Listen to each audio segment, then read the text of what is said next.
Wildlife in the city grows best in places that are sheltered and undisturbed. Among the gravestones of the old churchyard, where conditions have remained unchanged for generations, animals and plants thrive.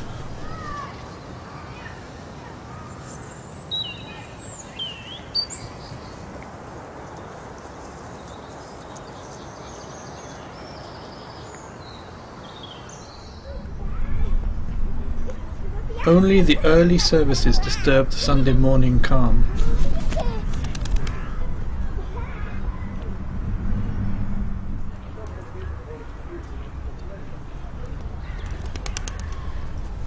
The pigeons soon settle back on the church roof. The pigeons have no season for mating, unlike most other birds. Pigeons raise a succession of families through spring to autumn. Despite the toll from traffic deaths and natural predation, their population steadily increases, making the feral pigeon one of the most successful city colonizers.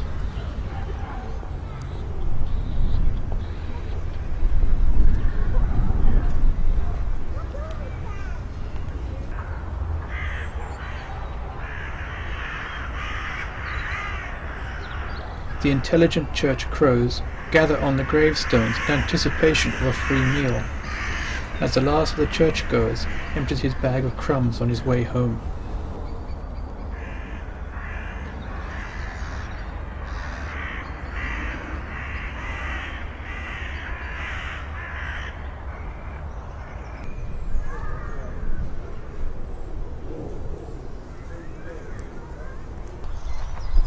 Not all the animals are so bold. Among the trees surrounding the churchyard hide shy woodland animals like the nuthatch.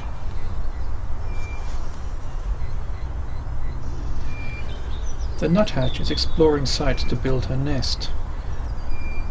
She will only nest in tree holes, and they must be of a certain size and distance from the ground.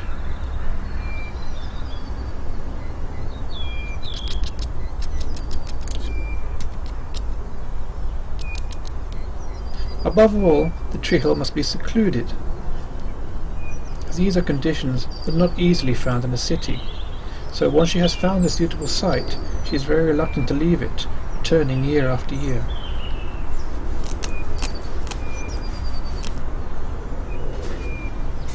Squirrels can be very destructive animals. They love to eat tree bark, which carries the tree's nutrients from the roots to the branches. Once the bark has been chewed away, and there is no longer a passage through which the nutrients can travel, first the branch and then the tree withers.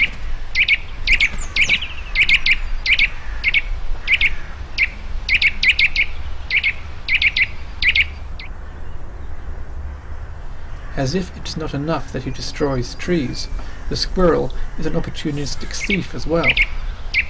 The nuthatch has been carefully storing food in its nest hole as she prepares for the weeks of nativity, while she'll be sitting on her eggs. This is an open larder for the squirrel.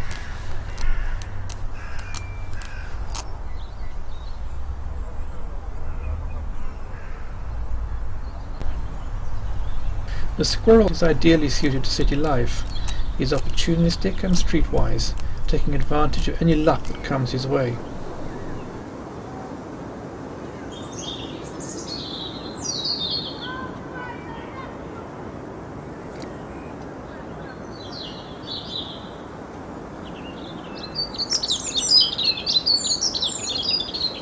A robin singing in a yew tree. Both have strong associations with the passage from life to death. The robin's red breast was said to be stained by Christ's blood as he hung on the cross. The yew is one of Britain's most ancient trees. In pagan times it was believed to have the power to protect souls in their journey to the afterlife. These Christian and pagan symbols are both appropriate in the churchyard. Hidden in the undergrowth, an abandoned nest awaits renovation.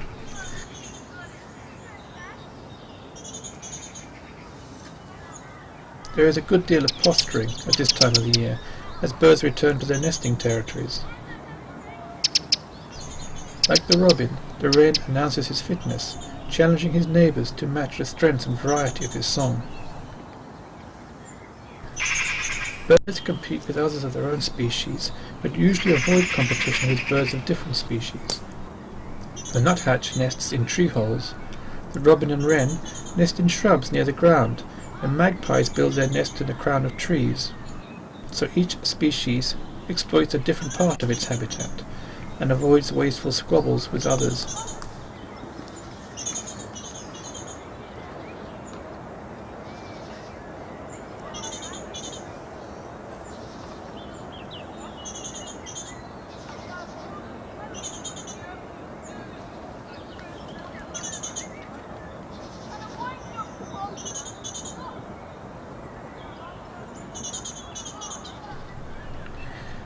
With birds advertising their positions as they make claim to territory, they expose themselves to predators hovering above.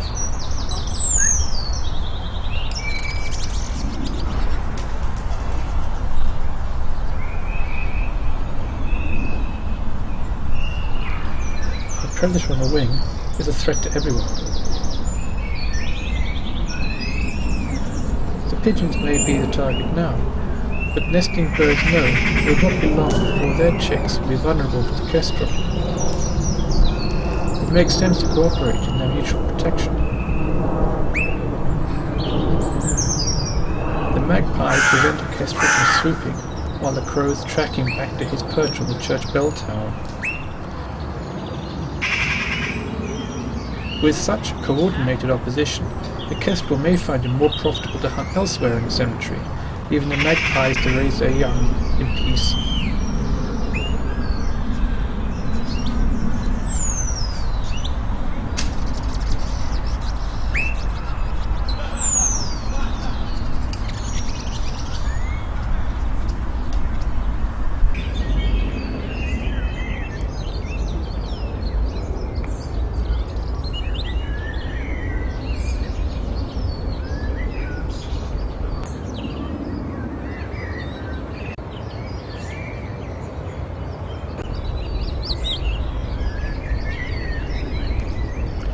With early summer, the stark outlines of the churchyard are softened as the trees and leaf add colour and shadow. They are easier to identify now, with large mature sycamores dominating the boundaries. The sycamore is a prolific colonizer of open ground, often seen as an unwanted intruder, outshading slower-growing native trees. Its thick foliage protects nesting birds from the keen eyes of predators hovering overhead. A wood pigeon has taken advantage to build her nest in its branches.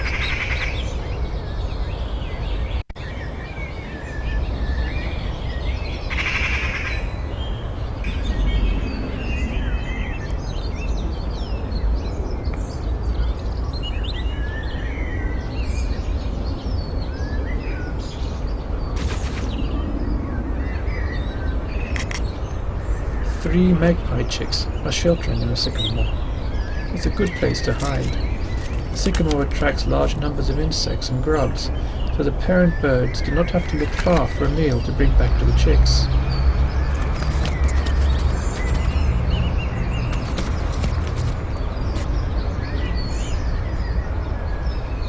The cemetery is a stable habitat, as the grass is cut regularly and the shrubs are dug up.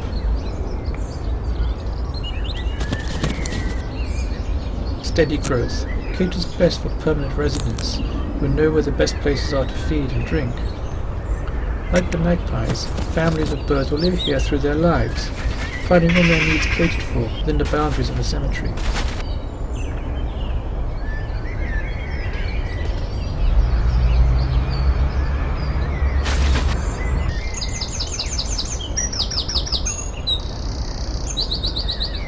The church has been the burial place for Tottenham residents for centuries, and has expanded in size as Tottenham's population has grown. Now its cemetery is larger than most city parks. With so much space and relatively little interference from humans, and with many large mature trees, normally shy woodland birds feel safe to nest and rear their young.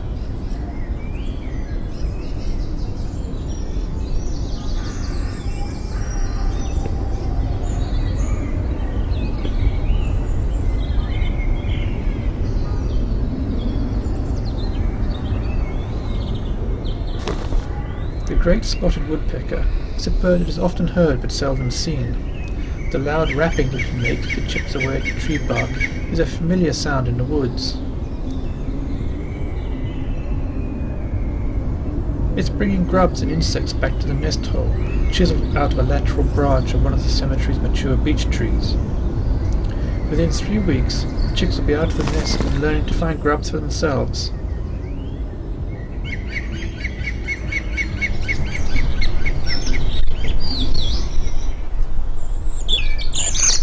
Birds are at their most secretive when they have young.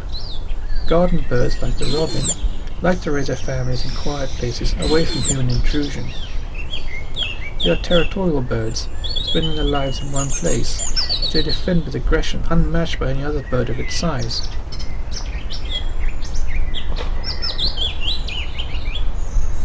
Once a bird dies, this territory will be taken over by one of its offspring, continuing the family dynasty.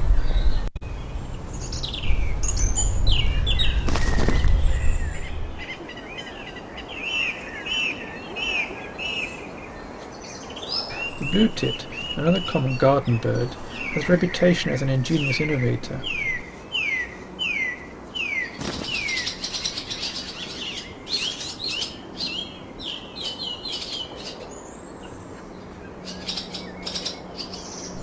In the absence of a suitable tree hole, this blue tit is raising its family in a rusting post in a wrought iron boundary fence.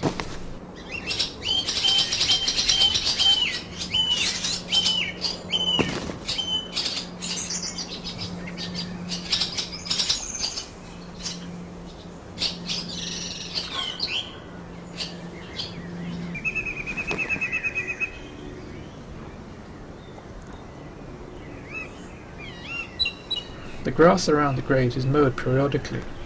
This prevents fast-growing plants like the bramble from taking over, and encourages more fragile wildflowers like the oxeye daisy, clover and vetches. These flowering plants draw pollinators to them, like bees, and this give a butterfly.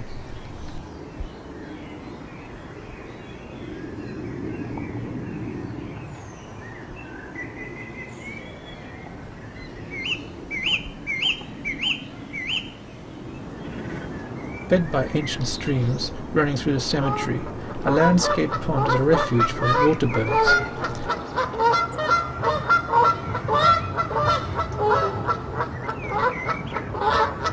These birds do not mind human company. In fact, they have come to depend on it.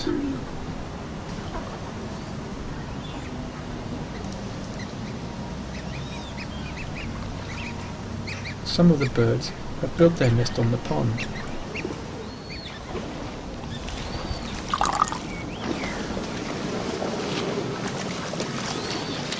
The coot's floating nest does not need to be far away from the bank to be safe. Not many land predators are prepared to get a soaking for so slight a meal.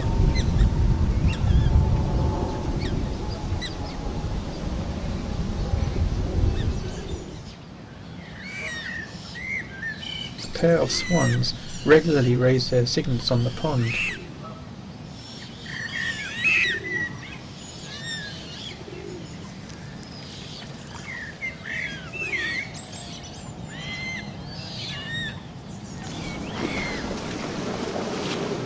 Once they have discovered a safe place to rear their young, they will remain there through their lives, which may be as long as 15 years.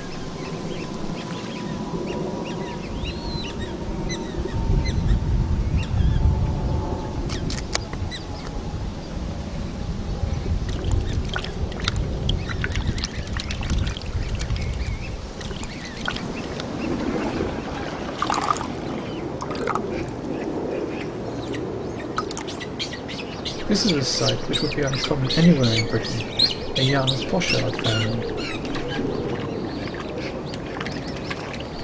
Huge numbers of pochards migrate to England each autumn to avoid the deadly Russian winter, but very few stay on through the year to breed.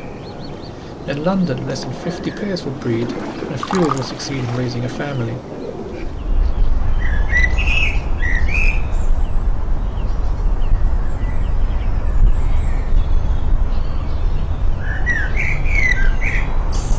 It's now high summer in the cemetery. Sycamore seeds are heavy, ready to fall.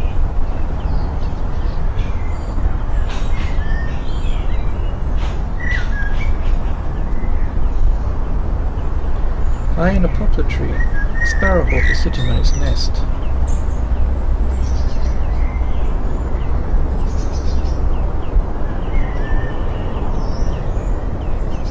Sparrowhawks are carnivorous, deadly aerial hunters. Like the kestrel, the sparrowhawk preys on small birds, just like this young great tit. An easy meal for the sparrowhawk's own demanding nestling. The sparrowhawks synchronize their nesting with the tits, so the flightless tit chicks will be fledging just as the sparrowhawk chicks are hatching. The kestrel is another source of danger for the chicks. Her young family is waiting for their meal on the stump of a dead oak.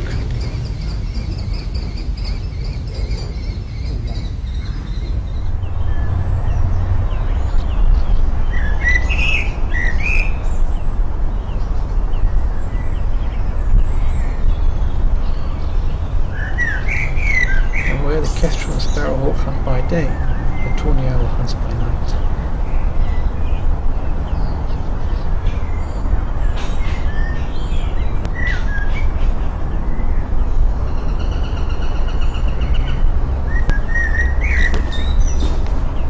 The sparrowhawk's nest protects a clutch of two well-fed chicks. Already they are testing their wings.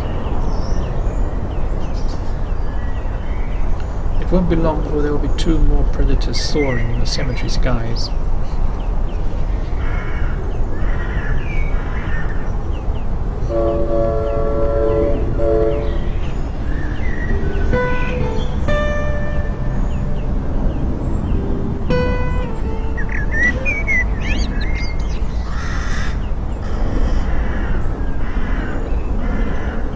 The largest of the city-dwelling hunters is the fox.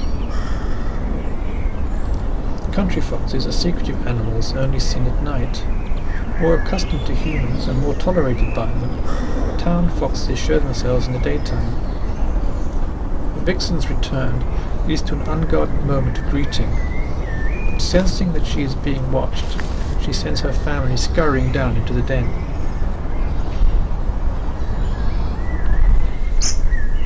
Eventually the foxes re-emerge. The cemetery is their home, and they feel safe in it. For years young foxes have been raised in this den. When their parents are dead, one of the cubs will use the same den to raise its young. Like most of the animals, the fox has a lifelong association with the cemetery.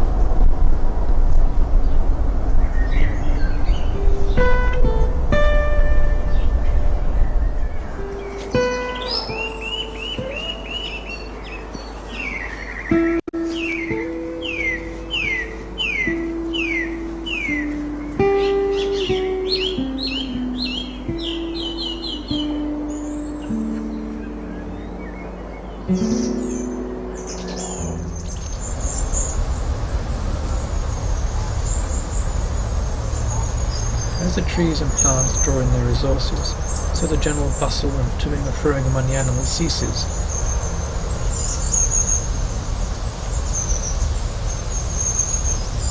There's hardly any birdsong. Territorial posturing has given way to flocking, as the new families group together for protection.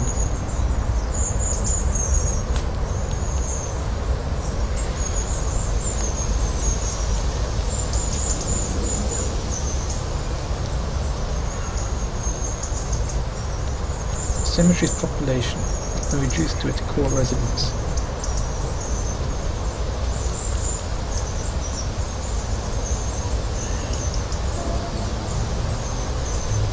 The squirrels are more active now than at any other time of the year. They are out collecting acorns and beech mast to add to their hoard, which will see them through the hard winter.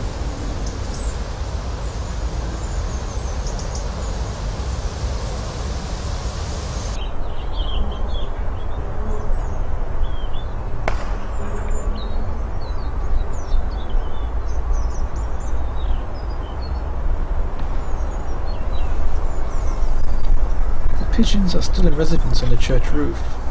Their long breeding season is at last over. They too are looking forward to the winter, building up their body fat and looking to their general fitness.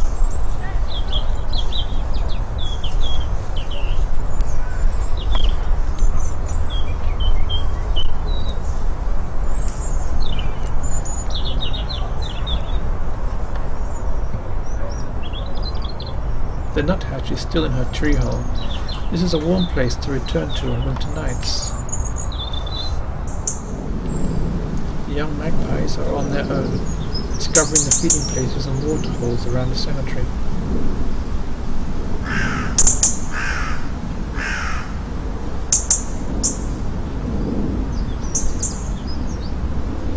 As the trees no longer photosynthesize, using their leaves to turn the sun's warmth into energy for growth, sheds them. This is the busy season for the small insects living near the surface of the ground. Their job is to digest this new source of food and to recycle the nutrients back into the soil, so that when the ground warms with the spring sun, the trees can draw these nutrients back into its trunk and branches and continue its growth.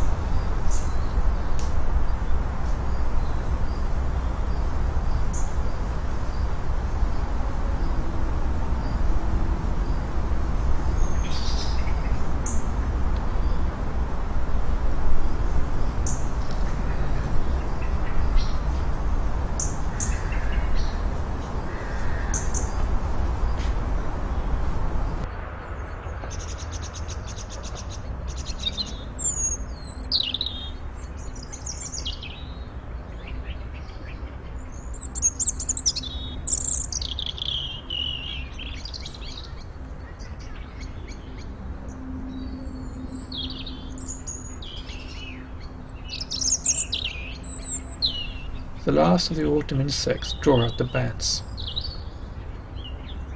Once the cold has killed off the insects, the bats will hibernate to save energy, hanging in roosts in the church's old bell tower.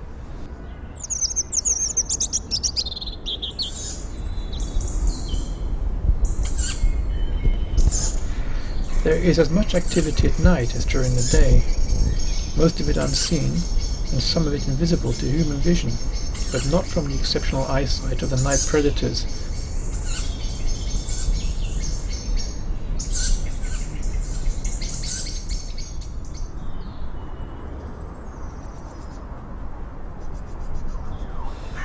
Secure in the darkness, the fox cubs come out to play.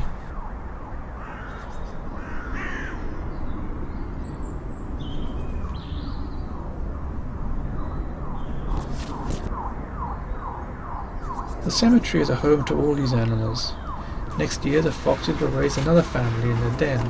The nuthatch and woodpecker will nest in the same tree hole, and the kestrel will still perch on the church's bell tower. For us, the cemetery offers a quiet place for reflection, to remember the generations that have passed before. For the animals, its unchanging nature provides a safe place for the future, to raise families from one year to the next. The cemetery, safe from the bulldozers that destroy so much of the city's wild places, it offers continuity to the animals, a refuge carried on from one generation to the next.